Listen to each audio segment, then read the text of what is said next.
All right. Well, Clayton Fletcher, welcome back to Green Top. Thank you. It's been like 2 years. Yeah, it's been a while. It's always an honor to be back here. Yeah, you're back in the States. You're doing your annual trips here for Safari Club International. Yeah, we just finished Safari Club in Nashville last week. So yeah. Well, last time you were here, we had a great episode. And a lot of feedback on it. Yeah, a lot of good feedback. And you're going to meet with some of our customers later today, from 4 to 7, and talk about what Tinashe is and the whole history behind this business and this tradition. And thanks to Wayne Huggins. Wayne's here alongside, making sure we behave ourselves. Correct. Wayne experienced Tinashe earlier this summer in 2024. Yep. And some firsthand experiences there. Very firsthand. Yeah. Up close and personal. Up close and personal with a psycho lion too, right? Yeah. Apparently Wayne didn't think too much of this psycho lion we hunted, but it was adrenaline full rush. So yeah. Which we'll get into that in a little bit. But definitely get on that. How's it been in the last couple of years, Clayton? Well, I mean, like America, we've also had our elections last year, which for the first time we have a multi-racial government, which is very good for South Africa for the demographics. South Africa has got 60 million, roughly 60 million people, and probably, I would say, almost 20 million they estimate, or like Trump would say, illegal immigrants. Right. But in South Africa we don't really have borders or anything like that, so people come over because South Africa is probably the richest country, and people come from all over Africa to try and find work, because it's more opportunities and all that. But no, we've got a multiracial government at the moment, or multinational, whatever you want to say. So I think it's good. It's going to keep the ANC government, which was the ruling party for like 35 years. That's Nelson Mandela's party for people that don't know. So they're going to be held more accountable now. We've probably got probably a quarter of the cabinet is now from different parties, Okay. Good mix. So that's good, for the safety and all that stuff of South Africa. A lot of people are concerned about the safety, and as I'm sure in America, you guys have places that have become a lot more unsafe in the last couple of years. Sure. Because of the same reason, people coming in from countries and you don't even know who they are, what they are. Oh, they've been cleaning that up recently. Apparently, Tom has been slightly busy the last couple of days. A lot more people going out of here than coming in. Yeah. He's had a busy week. Yeah. So it's good, the countries go through changes and things happen. And the good always prevails, I think. Sure. It might take time for some countries, maybe longer than others, but in the end of the day, the right people always get into power because things go to a point where it's like people can't handle it anymore. And and as in your country, I think the same has happened to us, and people have spoken at the voters' booth. So yeah, they definitely did. Yeah, so it's been good so far. Yeah. Well, I don't really want to. I love getting into politics. I'm lying, but especially American politics. I mean, people don't understand. The president of America is actually the president of the world. It's like the big effect. Impact, the effect that your president has on a global scale, and I don't think Americans realize that. But it's an astronomical impact that it has on us. On economies. Economies, politics, policies. I mean, just to take a few. If you look what happened in Europe. Over the last couple of years, since 2016, when Trump came in the first time, everybody was going through this whole liberal push and leftist push and whatever you want to call it, crazy times. And so since Trump was elected in 2016, people are like, oh, well, this looks maybe we should go. And if you look at Holland has got further right politicians, Italy, I think, what's this other country? Poland, and probably I think the next one is going to be Canada. I think they're going to have looking at way. So and Trump is now back in with a bang, obviously sorting out things in 1 hour that other guys couldn't do in 4 years. Yeah. So No, and so in South Africa we have a similar sort of thing. It's just not not such a huge impact like it is here, but definitely people are being held accountable now, and more of it's an indirect made South Africa a lot impact. safer. So we have a lot more tourists coming in, and Good. yeah, so that's Which good. is That's good for business. It's good for country. That's right. Yeah. So Well, Good. so let's talk about Tinashe. First of all, what does Tinashe mean? I know we covered a little bit of this in our first episode we had together 2 years ago, but for listeners that haven't checked that one out yet, give us a little history behind the business, because it's a really cool story. Well, my family history, we are currently the oldest family-run hunting operation in South Africa. So my son, that's currently with me on in the operation, he just joined a couple of years ago, is fourth generation. I think my dad was one of the first registered game breeders in South Africa. So he was the 9-year-old kid that went and said, well, if we keep killing all these wild animals just indiscriminately because they don't have any value, then there won't be any of them left. And then he started. When they were culling all the animals, because basically that's the only way they could use the wild meat is to shoot large numbers and sell the meat and the hides and all that stuff. Mm-hmm.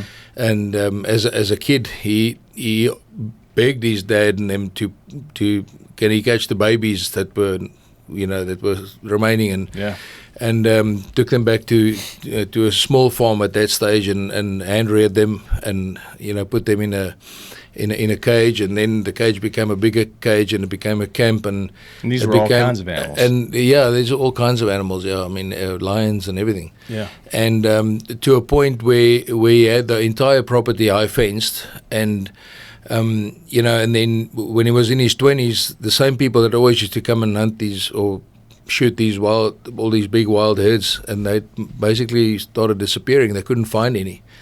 And then, he said, well, you guys can hunt at my place, but you're going to pay. And they were like, what? It's wild animals? And that's basically it started, and that has become... that would have been 70 years ago? 60s, yeah. So and it became the most successful conservation story in the world, I think, in my opinion. I mean, Texas is based its whole the whole wildlife sector in Texas is based off the South African model, basically, and it's exploded. There are thousands of wildlife ranches and hunting operations in South Africa now, and it's all because one kid decided we need value. And this was your father. Yeah. So his father was a well, he was a woodsman.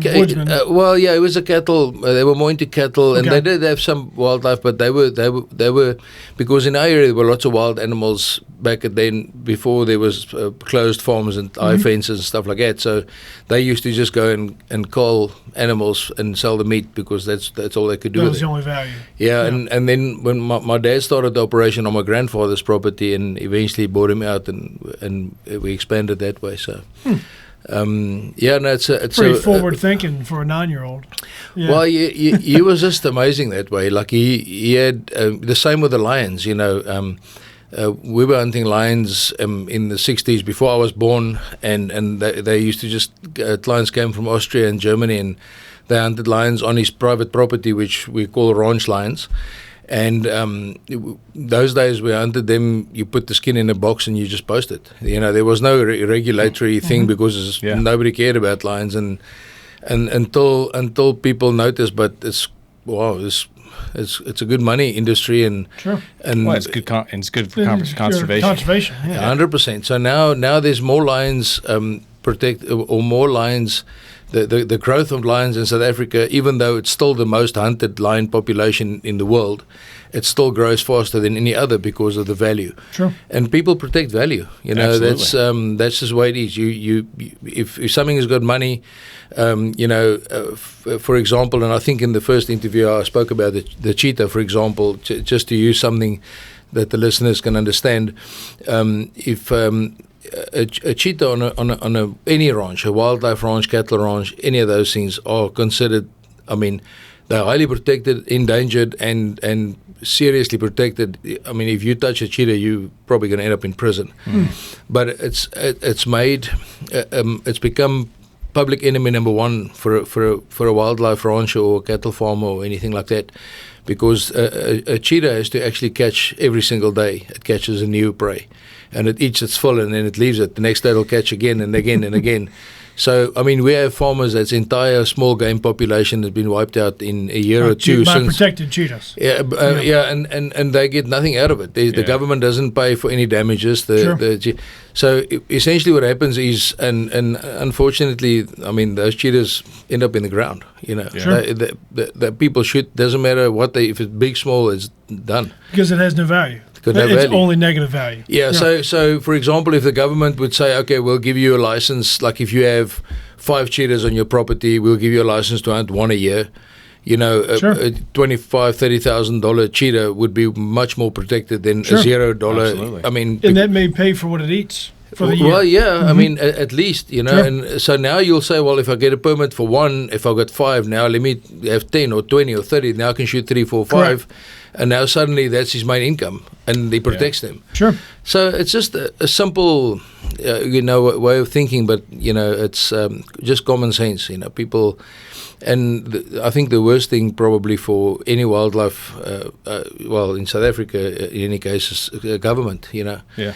Because government is still being run and paid for by the money guys, you know, and unfortunately, politicians can get swayed with money and say, well, now we're stopping hunting because they'll make up something. Because our biggest contributor is anti-hunting. Yeah, exactly. They have to make somebody happy. They got so much money, so the problem is what the anti-hunters and those companies do, they go and publicly all the time attack and make it look bad. So they got the ignorant public that doesn't.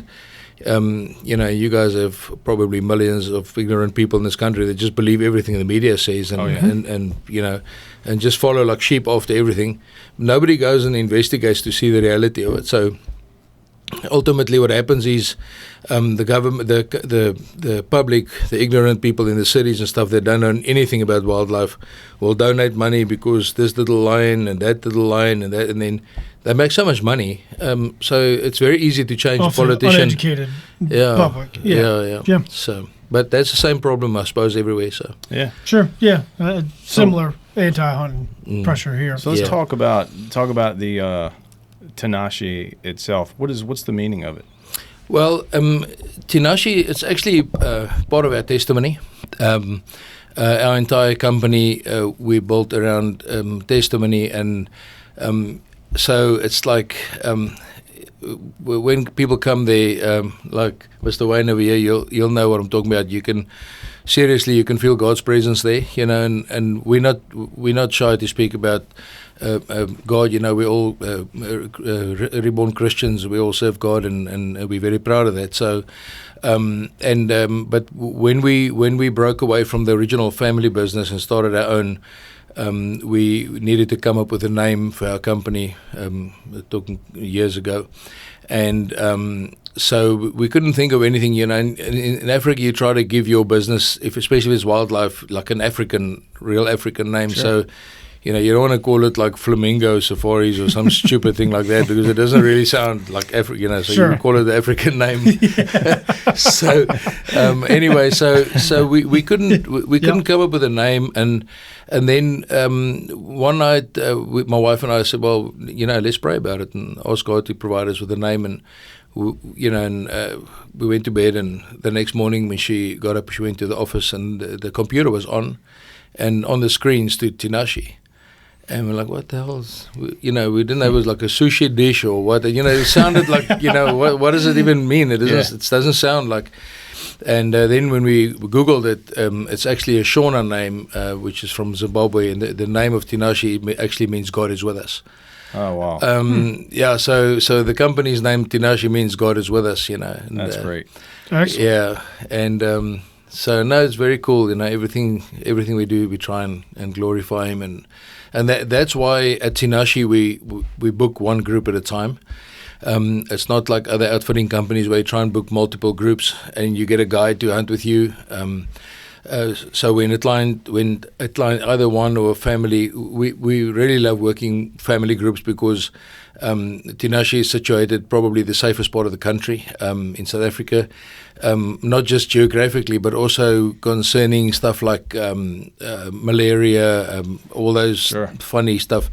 It's probably the safest part in the country concerning that because of the humidity of the air. We don't have any of those diseases. There's no malaria. There's none of that stuff.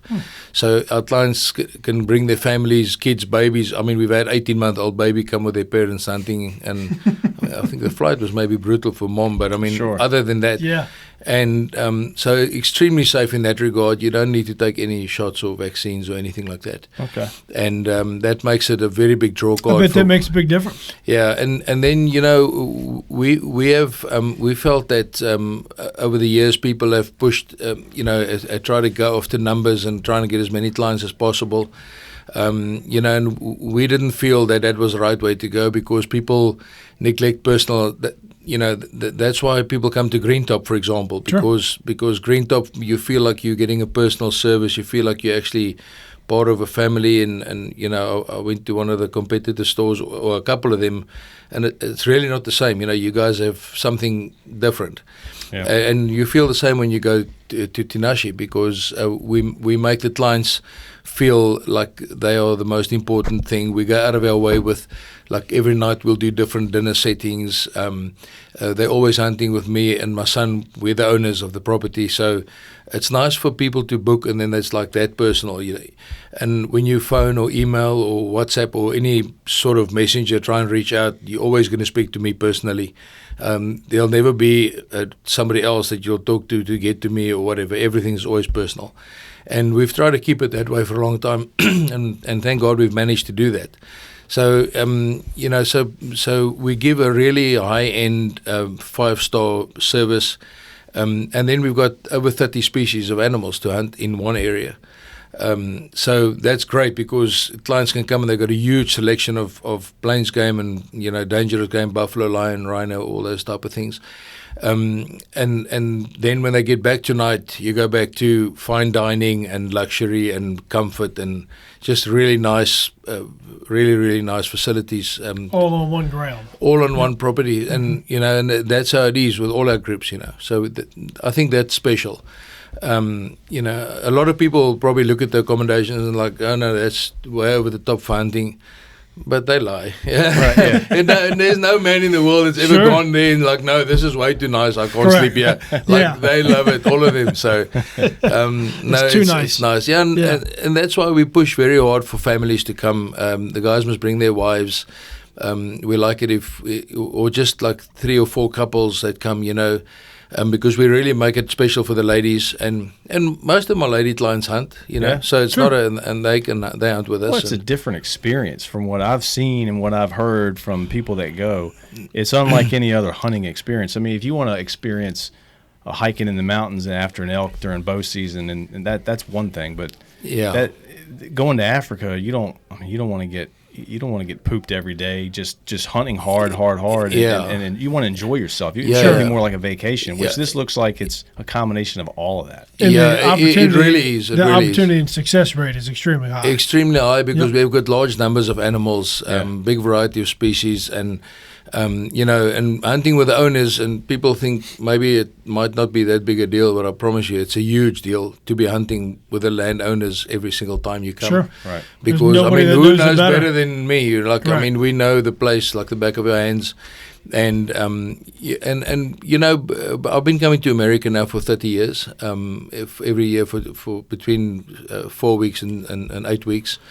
And so this is like our second home. We love America. Well, we love American culture, and I should actually say there are two groups of Americans. Like you get the on the right and on the left, and it's like two different planets. Yeah. Even for us that come often, it's like, honestly, that's how it is for a foreigner that comes here, and they go like to the inner city in say Atlanta, or say at any inner city. You go to Denver, wherever, and the people like in the inner cities it's like a different species completely. Well, it's good because a lot of us who live here think like that too. But I mean, I don't mean it. I just mean that's how vast it is. Sure. But if I look at the right hand side of the population, like in South Africa, we love God, we love guns, we love family, we like togetherness, we like order. We like things in control, and it's like on the other side, it's not really like that. It's all about feelings and whatever. We don't do that. I mean, we don't, like in South Africa. You don't. There's nothing of identifying or of feeling. Well, you don't. There's no such a thing. Yeah. You just you're a guy, you're a girl. That's it. Like, and I mean, there's no. So we like that, in South Africa. So it's nice because when we get people. Canadians are a lot like that too, but the South African people are very similar to the guns guys. Yeah, right. Yeah, that's good. It's our people. Well, we talked about it earlier. A big part of what y'all do, and it contributes to the local people that live there too, because these. And there's, a lot of these people don't have anything but. No, working. And that's all they have to look forward to. I would say probably the illiteracy rate in South Africa is probably the biggest downfall, and in particular to the black population. Mm-hmm. Like we 60 million people in South Africa, and there's only 4 million whites. Mm-hmm. And we don't like talking about black and white, but that's a fact. So. And 60 to 70% of the black population of South Africa, as many other African countries, their own governments oppress them, and they keep them uneducated, they keep them poor, and that's just a way of control, a socialist way of controlling people, because somebody that hasn't got knowledge and he hasn't got money, and he gets a grant from the government, because that's what they love doing, and you probably saw it now the last 4 years. They like giving people money, immigrants, whoever, free money. Then you got the vote, and sure. That's Africa. That's the way it is, and so and people aren't educated. They can't see. Like if I speak to people, the locals in our area, they just. Good, loving, simple people. They just want to eat every day and have a roof, even if it's a crappy roof. It's like they're happy with that. That's what they don't want. Ask for much. They don't. They don't ask for much. So, and I've got like 25 staff members working for me, and those people are like my kids. Like they literally depend on me for everything. Yeah. And it's so nice because when our clients come over, the clients leave tips for them, and it's such a highlight for them every single time clients come over. So they associate the hunting, they associate Tinashe, it's like to them in because we're in a really rural area, so it's very remote, and there aren't. It's not like there's any factories or any businesses or anything of that kind where they have another option. And if there was, they weren't educated to be able to do that. Yeah. I think I probably have 5 of my 25 staff members that can actually write.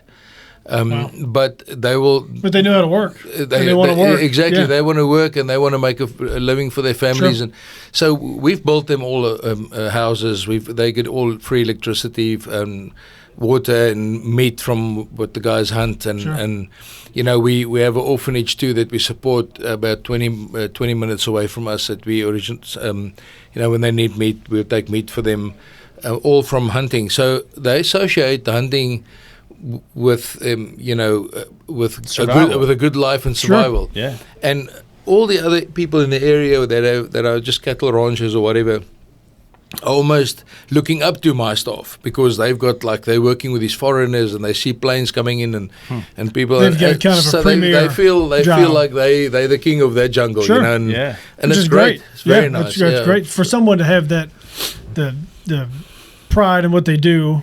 And to be looked at as, man, what a nice job. Yeah. Even by your neighbor. Man, he's got such a nice job. Yeah, and a career, Yeah, and I mean, the clients that come, they tip them very well. And I mean, with their tips, they probably make probably 5 to 10 times more than the regular guys in the area, So they like extremely fortunate, and it's all because of hunting, hunting opens so many opportunities and so many doors. You meet so many different people. And, we hunt with people from all over the world, from Saudi, from, Ukraine, America. I've got people coming in from Brazil now, which I think is my first guys from Brazil. And, they all come in for one reason because we provide all those things in one, the luxury, the service, the amount of animals, the quality of the food, everything is the staff, and and our clients love every hunt that comes every night. They will eat some of the meat of the animals that they've hunted. So our chef prepares different dishes every night, but of the dishes there will be something that they hunted, like kudu fillet or eland sausage, and we make all that in the kitchen. We got equipment, so we make everything.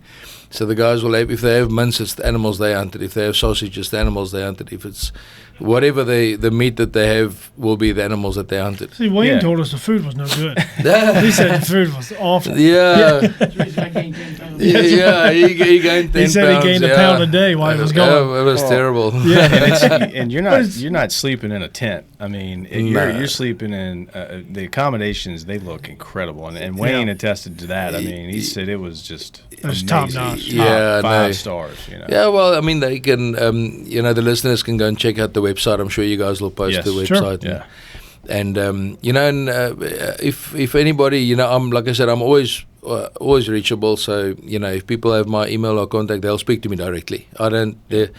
If they call, if I don't answer, it's probably the middle of the night because we're 10 hours, between 8 and 10 hours difference. But I will always call back immediately or answer. But we do everything hands on ourselves. So. How far out do you book? Like if somebody wanted to book for 2026, yeah, you can do that. Yeah. We've got bookings for 2027 already. Oh, wow. Yeah, so a year. Would that be a hunter who will come 25, 26, and 27? No. That would be somebody that's he wants to finish his sheep slam or or he wants to finish something in deeper into Africa, maybe elephant or whatever. Or that might be his 50th birthday, 2027. Yeah, so or he's just planning on, or he's saving up for that period that he knows, or his kids leaving, high school, university, or graduating, or something like that. Yeah. A lot of people bring their kids for graduation as a graduation gift. Come up with their son or the whole family, and that type of thing. We have that quite a lot, So. Well, it's after hearing when a couple of years ago, I think Blaine from here was there with Benelli. Yeah. And you hosted Benelli there, and I think you've got some Benelli firearms on site, don't you? Yeah, we're very, very fortunate. Benelli and Frankie, actually. Frankie too, yeah. Yeah, and they when they did the launch of the Lupo, I think it was 4 years ago. Then they had to pick an outfit to work with, and we were very blessed. Bruno was still working. He was still the CEO of Benelli from Italy, and he contacted me last week. Yeah, we saw Bruno last week. Yeah. So and I mean, very blessed to be able to have a contact like that, and we carry the endorsement, and we try and live up to name. I think I've probably sold more Lupo rifles in the last couple of years than a lot of gun dealers because right there on the back. Around the back. Yeah, cool. Yeah. Yeah. In fact, I think I suckered Wayne into buying one too Yeah. after this trip. So. Well, I kind of had something to do with it. Yeah, that's right. No, but it's good when you have a reference, and Sure. and to have the guys from Green Top having your back, and O'Blaine and Wayne, everyone been there. It's nice, Yeah. And for people that want to go out there, you don't have to bring your gun. I mean, it's No, difficult. You can, but it's difficult enough getting them in the country. But you guys have firearms there to provide. Ammo, scopes, You ready to go. got we've got a gun library in the brochure. I think third or fourth back page of the brochure of all the guns we carry. But no, we carry a big variety of guns. And actually, it's not hard to bring a gun. Okay. It is maybe a little more effort, and also you have to obviously choose the right airline, right? Yeah, sure. So And do protect it. not book a hunt through any of the Arab airlines if you're going to bring guns. Also, probably wouldn't do British Airways because they've been, renowned for coming with half guns or missing scope or. So you got a lot of, I don't know, anti-hunting or whatever working at the airports or whatever. I don't know. But no, the best would be if you're going to bring guns, we help all our clients with documentation. We send them the paperwork and fill it in. So it's just a bit of paperwork and it's not an effort to bring guns. Flying Delta and United is a direct flight from I think Atlanta and Newark. I think Or Newark, yeah, Newark. I would always recommend that you fly with American Airlines when you come into Africa with guns, and that's probably your shortest route. And plane tickets are because people think it's very complicated to book a hunt to Africa. It's actually very simple. It's like flying to Vegas. You book your flights. The only thing you take with you is your passport. You don't need a visa. Like where we are, you don't need shots or vaccines or anything like that. So book your flights, and we've even got a travel agent that we can get to book the flights for them. With a transport from Johannesburg. So when they land in Johannesburg, we arrange either the transport by air or by road, depending on the client. Right. And so it's no, we do everything. We do everything, and a lot of clients want to do like 10-day hunting and 4 days vacation. Then we'll either set them up in Victoria Falls, which is in Zimbabwe, one of the 7 wonders of the world. It's really nice to see. And or Cape Town. Cape Town is probably the capital, tourist capital of the world. It's several times it's won that prize, and they've got the best wines and food and stuff like that in Cape Town, probably in the world. It's really, really high quality. So we set up tours there that guys can do fishing and they can go to the wine farms, all those big wine estates. They've got beautiful settings on the property where you can have lunches and dinners, but fine dining and with all the wines and the stuff. And I don't drink, so I don't know how good the wines are, but it's good. Yeah, well, I can't afford to drink. I've never touched it because I don't know. I might like it, and then I don't know what the hell like I too much. You might be in trouble. Yeah, no, and not in this industry. I just saw from a very young age. For me as an outfitter that's working with new clients every day, there's no way you can do it. You'll become an alcoholic because you got to drink with every group that comes. Sure. and That's being a good point. yeah, being in control of families and trying to deliver a VIP service and hunting lions and buffaloes and stuff like that, you can't afford to be off the game for 1 minute because he's African, things can go wrong. So. At least the clients can have a good time and they can enjoy themselves, and we've got a huge variety of drinks and stuff like that. But for me as an outfitter, I think it's very important that you stay sharp. So that's just a decision I made. It's nothing spiritual or anything like that. It's just but the guys love going to Cape Town, especially when their wives are coming with them, and so we'll set up that whole tour, and we got a tour guide that takes him to the places, and we set up a program. So there's so many aspects to Africa. When you come and book, it's not just about hunting, but we try and make it a holiday as well as hunting, so they can have the best of both. Sure. So how far is Cape Town from where your place is? No, it's the opposite side of the country. Okay. But I mean, look, like South Africa is like Texas, right? I mean, it's like it's not. Sure. Yeah, Okay. so it's not like it's people say opposite side of the country. They think you're going to travel for 5 weeks. Yeah. I mean, no. Well, if you're going to go, you're going to experience it. You might as well experience it. Yeah. Yeah. Make the trip worth it. Yeah, make it worth it. And again, I say, especially if you're bringing the wives, the guys don't really care for it that much. But if Sure. you're bringing your wives, they really love that. And I mean, you know, I go and I love it. You know, I mean, I'm not just into hunting all the time. I like also that. You know, and so when people book 10 days of hunting, and then they'll go back to Johannesburg, and then to Cape Town from there is an hour and 45-minute flight. Yeah. And then and it's really a nice place to see as well. So we try to combine those type of things when clients book with us. You know. Yeah. Well, you talked about all those different species you have to hunt on the property. How much property are we talking about? I remember we talked about it last It's a time. big I can't number. remember. Yeah. We generally hunt the entire area that we hunt is generally about 20,000 acres, and That's plenty. yeah, and especially if you're one group, you know, like if you had to book 4 or 5 trucks hunting and PHs, and then you can run into each other. But otherwise, it's a great experience. I mean, Wayne saw we cover a lot of land, you know, and a lot of space, a lot of. And you know, the nice thing about hunting in South Africa is you got so many different species that you can hunt. You know, it's not like when you have whitetail season for, you know, whatever, a week or whatever, I don't know, it's a very short period, right? Sure.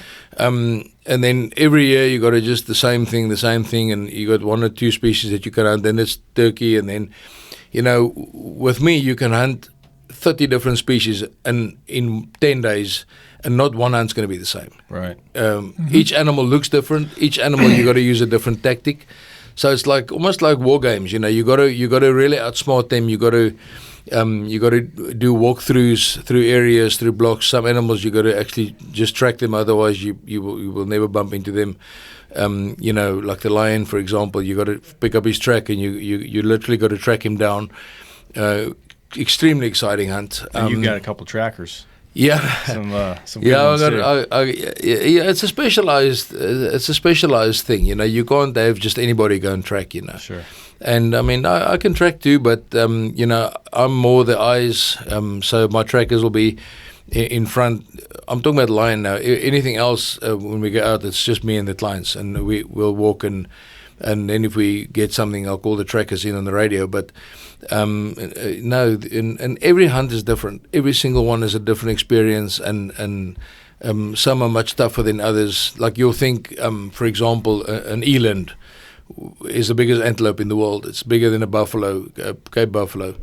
It weighs more than a Cape buffalo. Really? But, yeah. I didn't know they were that big. Eland, you know, 2,000 pounds, and they're Wow. bigger than a moose. Yeah.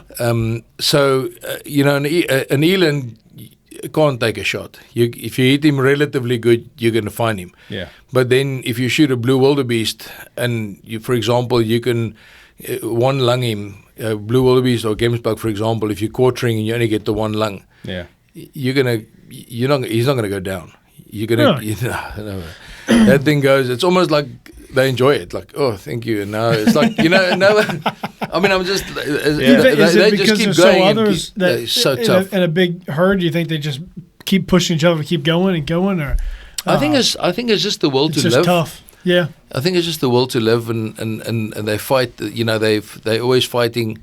Wildebeest is just that type of animal. You know, gemsbuck, the hardy animals, sort of semi-desert animals, so they're always fighting for survival. Very, very tough animals. I had a bow hunter shoot a gemsbuck quartering away, and he hit him a bit far back on the shoulder, came through the right lung, and then obviously the spine deterred the arrow or deflected the arrow, and the arrow was sitting. The point of the arrow was lodged, just the tip stuck out by the neck in the front, low in the brisket, and we started tracking him. And within 200 yards, we picked up the entire lung, like blobs of lung that came out that really cut him bad. Mm-hmm. And we shot that gemsbuck the next day. We had to chase him with dogs and with horses. And the client shot him, and we pulled that arrow out of him. The arrow was still in him. Wow. A very good arrow. I don't know what the hell kind of arrow that was. I think it was like a carbon fiber or something. We actually pulled that arrow out, and it cut a massive hole in the front. And I mean, that thing just kept on going. And Kept going. Just the will to live. yeah. And in South Africa, we got a joke that goes. And that was a Gemsbuck? Yeah, it was Okay. Gemsbuck. Yeah, in South Africa, we got a joke that goes like, "What is faster than a wildebeest?" And the guys obviously what? And you say a wildebeest with 3 legs. I mean, I promise you, that thing you got to put your Nikes and you got to you're gonna walk. That thing will show you. It will show you the whole property 5 times. Oh wow. No, African animals are really tough. And, Yeah. and so. Well, survival is it's what it's all about out there, no matter what it is. So yeah, I guess that is the case. But that's a massive piece of property that 20,000 acres. Yeah. Yeah, I mean that's that impressive. and we talked earlier about the whole season behind hunting. We talk about our seasons. You're not used to that there because it's just a ongoing season. Yeah. We don't have season. The only reason why we don't hunt the whole year is because for 2 months I'm here in the States. Yeah. And to be fair, I wouldn't put any American in that heat. That would be my next question. This is your middle of summer. November, right now. November, December, January, February, those 4 months. Right in the middle of summer. It can go up to probably 120. You'll melt out there. Yeah, it's very hot. And then what's a really cold morning in June or July? 30. Okay. 30 Fahrenheit. It's the exact opposite. Oh, yes. Yeah, and you'll have a 25 day or 2 maybe, but that's it. And then you'll have In 50 by middle of the day? Yeah, Okay. maybe 50, 60 middle of the day, Okay. June, July. That's so our summer, our spring, or our fall is probably the most enjoyable time for an American hunter to go. Same, So yeah. it'll So be April, 40 to May, 70 that's degrees. right, yeah. Okay. Yeah, so I would say April, May, and August, end of July, August. Those are good, and September, spring. So the weather 70s there, that's very nice. But a lot of guys prefer hunting in June, July. It's cold in the morning, early morning, and it's cold in the evening. But your leaves are less. The leaves drop. Sure. You have absolutely no insects or snakes, which a lot of women. Like, I want to come and hunt, and there's no, and which is also really not. We've never had issues with any snakes. Sure. I mean, you see them, but the snake's scared of people. They don't Sure. hang around. Yeah, a snake doesn't. They'll move away. And I have a deal with the snakes where I don't go where they're supposed to be, and they don't come where they're supposed to, or they're not supposed to be.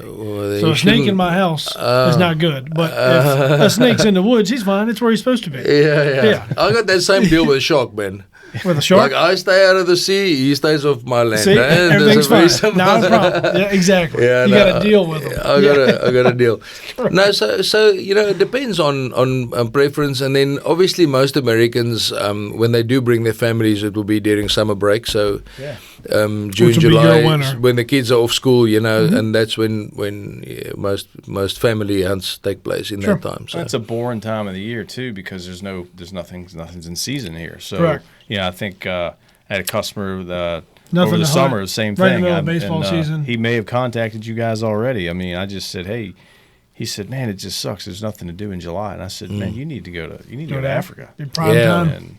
And no, that is perfect. I mean, people come because of the holidays, so we have a lot of American clients that book during that time. So yeah, and I guess with what happened, we kind of mentioned it earlier when Wayne and his family was there. Y'all were in the midst of hunting something, and then you ran across this psycho lion that was causing problems on the property, right? So you had to stop what you were doing to go after him, or sometimes you get a lion that I mean, a lion is a predator.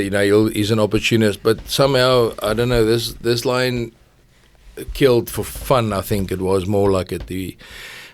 Killed several animals, while he's and then just leave it, they just start feeding on the one, catch another one, and start feeding on it, and just pull it can't around, stop. And these animals have value. Obviously. Yeah, a lot of value. I mean, like the one was a roan antelope. It's a $10,000 loss, right? Wow. But it's the real deal, man. These lions, that's what they're made for. It's not like you're going to be able to teach them to eat salad. That's they kind of like South African guys. We also not really big into that type of stuff. Right. So we also prefer the meat. That's right. At lunchtime, you just say, I just want some meat. What is a steak? No. We just normal. But that wasn't the intended hunt. That was you were going after something else. Well, he was looking for a lion, but we weren't hunting at that time. For sure. and Gemsbuck. Yeah, okay.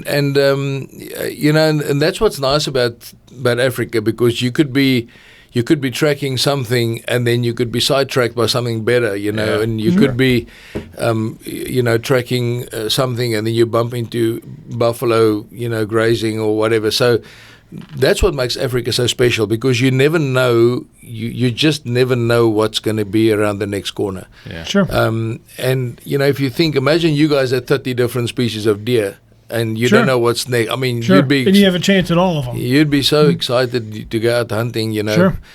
And thank God we don't have your short seasons, man. I'll tell you, I think half of South Africa would have been in prison if that was the case, because we ain't going to go a whole year without shooting stuff. I know. There's no way. Right. Yeah, no, we always have to. No, it's an amazing life, Yeah, it is, and the conservation aspect of it is that's the critical thing. And I mean, it sounds like y'all are doing everything right and in the best way possible. Yeah. And I know in the past, like with hunting lion, getting certain things back into the States, if you're from the U.S., has been difficult. Yeah. But maybe, hopefully, that'll change in the next 4 years, maybe. Oh, man. Yeah, well, look, I mean, if it doesn't change now, it probably won't. But even so, with the lions, people, the Fish and Wildlife has put a temporary stop on the lion import from South Africa. So we don't know what anything can happen now with Trump in office. But if it does open up, even if it doesn't open up, the prices are so low on a hunting lion. If you ever wanted to shoot a lion, probably now would be a good time, because if it does open up, I mean, you're looking at adult 5-year-old lion at $12,000 now. And if it opens up, they're going to go to 80,000. Wow. Sure. So we tell the guys, look, I mean, it's like a catch-22. You shoot a lion for that price, and we keep the skin. Nothing can happen. You keep it for years, and if it opens up, then you got your skin. Yeah. But if you can not shoot it and wait for it to open, but then you need to know you're going to pay, you gotta pay a lot more. 10 times the price. Sure. Sure. And I think the hunt itself, just the experience of tracking a big male lion, or even a female, which are even more cheap, through that thick brush and thorns, and you get ripped up, and you are now face to face. One-on-one. It's fair game, It could be you. It could be that feeling is like there's nothing that beats that, Yeah. And in the day, we keep the population alive, because as long as people pay, they stay. Yeah. Sure. That's it creates the way. value. Yeah. If it pays, it stays. That's just the hard truth about it. Yeah. Mm-hmm. Exciting part of the hunt. You've had lots Couple of experiences close with lions. Yeah, I was 21 years old. Took a Spanish client out, a 65-year-old guy from Spain, and his son, I think was in his 30s. I was very young. I was a young guide. I was about 21 years old, and we were tracking this lion all day, and it was getting late afternoon, and because they got stamina, they can go, but like after several hours of pushing them hard, they fight. Yeah. And this lion bayed up, and he was roaring at us, and we couldn't see him. He was in some thick cover, and about 50 yards out, and but he was warning you. He was warning. He's one of those V8 Cummins engines idles. He's like simmering. You're like, oh crap, this thing is gonna. I'm not going anywhere. I'm not moving. When you hear that roar, your hair in the back of your neck stands up, and sure. he basically is telling you, come closer, and you're gonna see feel it. Yeah. And we couldn't get a clear shot, so we left the trackers where we were and we moved around, try to circle the area because, we know lions, so generally they're telling you come closer. So you try and keep your distance, you should be okay. And we probably moved about 40 yards. And then I could see him. He was behind a little tree almost, like he was almost completely open at that angle, and he was lying roaring. You could see his tail was wagging left to right, and he was really, really agitated because we've been pushing him. And as the client was about to shoot, I don't know how, one of my trackers had a little mutt, like a little dog. I don't even know where the thing came from, but the little dog ran with us all the way. He wasn't a hunting dog or anything. It was just one of the tracker's dogs. And I thought, oh, well, bait or I don't know, or whatever, at least a distraction of some kind. Right. And as the client was going to pull the trigger, this dog ran past the front of that line, like probably 2 feet from him, ran past him. I don't know if the dog was deaf or what, because, we could all hear that Ryan. And the lion jumped up to catch the dog, and the lion shot. And instead of hitting him in the chest, because he was going to shoot him right in the chest, the lion was jumping up. So he hit him in the stomach, in the stomach brisket. Yeah, just behind the brisket, into the stomach like that. And the lion automatically carried on chasing the dog because he obviously thought the dog did it to him. I don't know. Yeah. And then the dog ran to the trackers, which were out to our right, and I said to the client, shoot, and the client froze, and he just kept on reloading his gun. He just emptied his whole gun. He never shot again. Ooh. So then I shot, kicking live bullets out. Yeah. He took live bullets out. But you don't know. You don't know what you're going to do. Yeah, sure. But until it happens, you can say, if a guy comes at me with a knife, I'm going to, sure. You're not going to know until it happens. Correct. Yeah. So then I shot the lion, and I hit him a bit far in the front of the shoulder. I didn't break his shoulder. I hit him through his stomach, these chest muscles, and it spun him around. And it stopped him, but it spun him around. And then he came up, and he saw us. And then the trackers were gone. I think they were 20 miles away. Took the dog, and off he went. I think the dog's still running years ago. And then the lion fixed he got fixated on us, and what I did is I had two rounds left, and I pulled the client in behind me because I could see he was petrified. Sure. So, and when you're 21, you don't know, even though kids always tell their parents they're 21, they know everything. They don't. I thought I was clever, but so I shot my second shot. The lion was about probably 30 yards out. Second shot. And I clipped his cheek and his shoulder, just cut him like this. That really pissed him off. But then he was already coming full speed. And they're pretty fast, aren't they? Well, just to give you an idea, a lion covers this ground 3 times faster than the fastest man in the world. So 100 meters, Usain Bolt is 9 seconds, so you're looking at the 3-second 100-yard dash. So it's extremely quick. And so when I shot him the second shot, I clipped him. I had one more round, and so I had no choice but to wait for him to get as close as possible, because I knew if I shot now and I didn't have my gun took 3 that time, but when that started happening, I pulled the client in behind me so the lion wouldn't focus on the client, and the last shot he was probably less than 8 yards. And when I shot him, it looked like nothing happened. I thought it just looked like I gave him a jab. He just did this. You could see I hit him, but it didn't have. You didn't hear that thud, and it didn't even slow him. And when he was already going straight at my head, and I just hit the deck, and he came over me, and he hit the client behind me. And this poor guy, 65. But you don't think of that, And the minute that lion hit him, it sounded like a pig squealing. You could the terror in his voice changed almost to like a piglet. Yeah, unbelievable. It's so quick, and the power. I'll tell you, when he hit the client, he hit him on his upper body. That it flipped the client around. He somersaulted, and when I looked back, I saw his one shoe come off his foot. The impact. So when his legs swung around, his shoe came off his foot. Now, I mean, that impact, I can't even believe that guy. I mean, at that age, he should have broken his neck. Or yeah. But fortunately, that didn't happen. And when he fell, the lion was on top of him, but then he flipped him over. So his legs, so he had the guy by the leg, and he was biting. He was on top of him, mauling his leg, and the guy his face was underneath the ass of the lion. And I couldn't do anything. I started eating the lion with a gun. I hit him with a stock.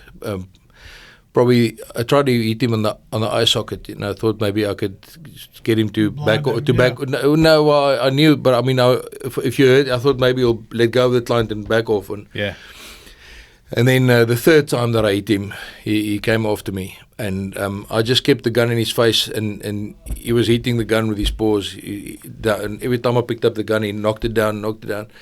And probably the third time that he did that, then he locked eyes with me. And then he jumped for my head, and I picked up the gun across my face like this. So he grabbed the gun and he bit me through my hand, the left hand, into my palm, and this finger was flattened against the stock. So he bit my hand into the wood, and then he flipped me over. When I fell underneath him, and he fell on top of me like this. But what saved me was my gun was across my face, and if he feels he's got you, because he had the stock of the gun, so he obviously felt he had a good grip on me. So he didn't let go, because if he lets go, he'll go bite me in the head. Yeah. And all I could do was I just pulled myself against him. I got this arm out and I grabbed his mane, and I pulled my face into his chest, into his throat area, and I just held on. And then he lay for, I don't know, felt like 15 hours, but probably seconds. And then he picked me up. And then he dragged me like 60 yards. And at one stage, he dragged me over a log. I thought I broke my neck. Like the impact, the power that he's carrying. I feel like I'm just like a tick hanging on him. It's like it's incredible power. Wow. And knocked my head in a log. I was a little bit disorientated, but then I came to it, and I just lay there and I held on to him, because I thought if I can just keep my face under his throat, you can't get me. Yeah. That's all you think, And the smell, that blood, because then I could feel the blood. I didn't know it was the blood at that stage, but I could feel my chest like become lukewarm. Yeah. And my ribs, and into my lower back with my ribs and my back joint, I could feel it getting like warm. It like felt like somebody pouring. And then I thought, oh crap! I thought it was me or him? Yeah. I didn't know. I thought it was me, because I wasn't scared of nothing. I didn't fear. I felt nothing.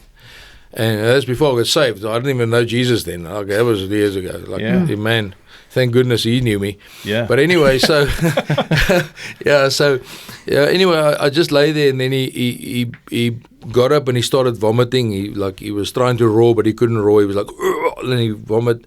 And I just lay there. I didn't move. I just lay in the threads of blood came over my face from his mouth. And then he fell over on his side, and he got up and he fell up with his back against me like this. And then I could feel him shaking. And then I was covered in blood. And I tried to see if I had any holes and anything in me. And then when I saw my hand was all messed up, and I'm like, oh, okay, well, nothing else. I could feel there was no other pain. And so that was my shot that I gave him before he got the client, that last shot. Yeah. And I missed his face, and I shot him in here, and over his heart, but I got both lungs. And I think, honestly, that whole thing was probably 20 seconds or 30 seconds. I think that's how quick it happened. From the last shot. Yeah. From I think maybe from the first shot. From I would say from the second shot, when he was spinning, when he took off there and he came. And the power, the speed, and it feels so surreal. It feels like I'm in a movie, and it doesn't feel like I'm in it. It's crazy. Really, you really probably weird. You probably have not forgotten a single moment of that. I mean, I will never in my life forget it. I'll And never now- forget the How look old are on you the. now? I'll never. Sorry, How old are you?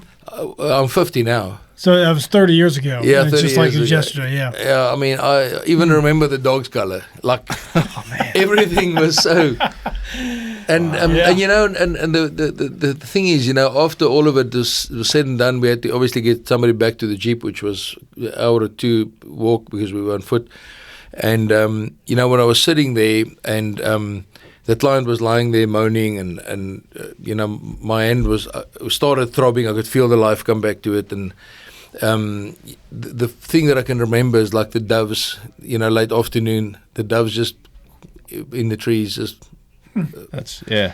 And it's like there was no sound, nothing. I could just hear the doves, and I'm like, it just felt so weird. They're probably looking down, and it's like, man, that's the first thing I'd ever walked away from that mine. Yeah. Well, and how big was it? Yeah, no, it was a big 6-year-old male, which would be 400 or 500 pounds.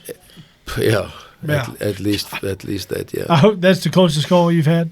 I hope. Thank God, that's close. Yeah, I don't suggest anyone try that at home. That would be one of those things that you don't want to try. What gun were you shooting then? And you I was using a 378 Weatherby. You still have it? I still do. With the teeth? No, they fixed it. They fixed it up now. Yeah. 378 Weatherby mag. Yeah. Nice. I think, in my opinion, one of the best guns that you can hunt dangerous game with, but not a great backup gun. Yeah. I think it's too quick. Yeah. I think I think want a bigger bullet that 416. 416. 416, 458 lot, 470. That's already going. You don't need more than in my opinion, 458 lots are perfect. That's what you shoot now. I'm talking about as a backup for a PH, because you got 4 rounds. It's a Ruger, 4 rounds, 500 grains at like 2,500. I mean, it's I've found most animals are highly allergic to that. They break out in a heavy bleeding, and they don't like that. No, that's a good gun. What do you prefer that the customer shoots? Say on plains game. I would say if a customer comes to Tinashe and he's hunting dangerous game and plains game and he's carrying one gun, I would say 375. H&H. Perfect. 375, I think, in my opinion, is the best African all-rounder that you can buy. With a scope and iron sights? Yeah, scope. No, scope. Yeah, I would say 2 to 7, yeah, 2 to 10. like that. Yeah, something not below 6, because you're going to be shooting at maybe 200 yards, and it can do that. 375 is a. I mean, one of the only guns I ever saw that shot right through a rhino shoulder is a 375. It's a phenomenal gun for hunting, But I mean, if you're backing up, it's a different story, because. You got bosses, buffalo bosses, and you got in a line charging through brush, and you need trees and twigs and stuff. So you need something that's got real impact and weight. That's what you. Yeah. So like that's why I say that. But I mean, I would say best plains game gun, and obviously you get different terrains in Africa. So I would say for my area, which is quite flat but quite heavy brush, we do have open areas. But I would say probably 300 Win Mag. And then lately, a lot of my clients, because we've been endorsed by Benelli and Frankie, a lot of my clients, especially the women, have been using the Frankie, the 308. Yeah. And I am seriously impressed with the 308. Yeah.